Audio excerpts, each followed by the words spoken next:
यह king Kong की जिंदगी का सबसे बेइज्जती भरा पल था। सोच भी नहीं सकता था कि जैसे ही वह अपने धरती के अंदर वाले घर होलो अर्थ लौटा, उसे भेड़ियों के एक झुंड ने 4 दिन और 4 रात तक दौड़ा लिया। हालांकि उसने एक छलांग में सैकड़ों मीटर की खाई पार कर ली, लेकिन भूखे भेड़िए अपने शिकार को छोड़ने को तैयार नहीं थे। धीरे धीरे कॉन्ग के पास कोई रास्ता नहीं बचा।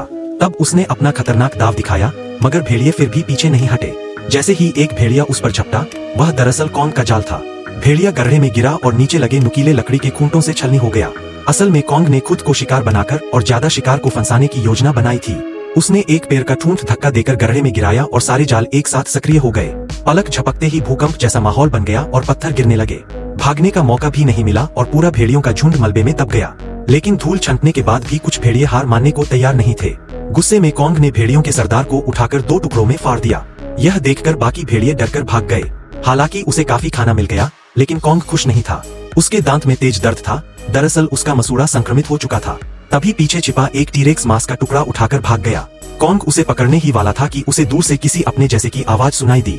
वह तुरंत उस दिशा में दौड़ा, लेकिन वहां पहुंचकर पता चला कि वह एक धोखा था। यह देखकर वह बेहद उदास हो गया। इतने सालों से अकेले रहने के बाद वह अपने जैसे किसी को ढूंढना चाहता था। दांत के दर्द से परेशान होकर कॉन्ग धरती की सतह पर इंसानों से मदद लेने आ गया। जब वह पहाड़ी पर आराम कर रहा था, तब वैज्ञानिकों ने उसके सूजे हुए मसूड़े देखे। सुरक्षा के लिए उसे भारी मात्रा में बेहोशी की दवा दी गई। इसके बाद दुनिया का मशहूर दंत चिकित्सक आया। उसके लिए यह दांत का इलाज आसान था। उसने कॉन्ग के खराब दांत पर स्टील का ढांचा लगाया।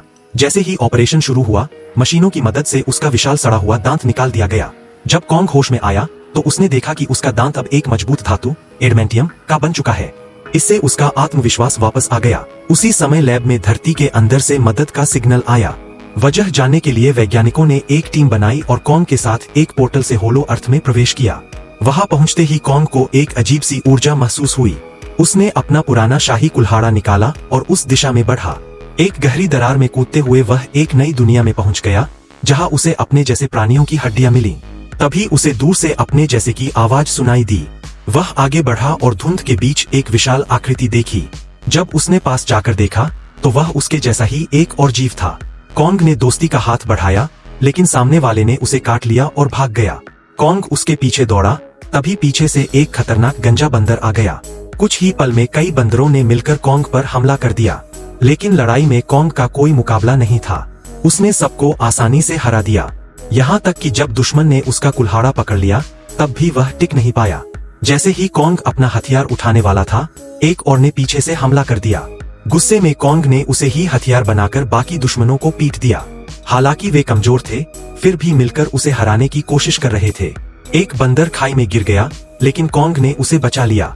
फिर भी उसने एहसान मानने के बजाय उस पर हमला करने की कोशिश की। इससे गुस्से में आकर कॉन्ग ने उसे नीचे फेंक दिया। बाकी दुश्मन डरकर भाग गए। कॉन्ग ने एक छोटे बंदर को पकड़कर उसे चेतावनी दी और उसे उनके ठिकाने तक ले जाने को कहा। मजबूर होकर वह आगे आगे चलने लगा। जैसे जैसे वे धरती के अंदर गहराई में जाते गए, वहां के जीव और भी खतरनाक होते गए। उन्हें पता नहीं था कि यह शांत दिखने वाली दुनिया असल में हर कदम पर मौत छिपाए बैठी है।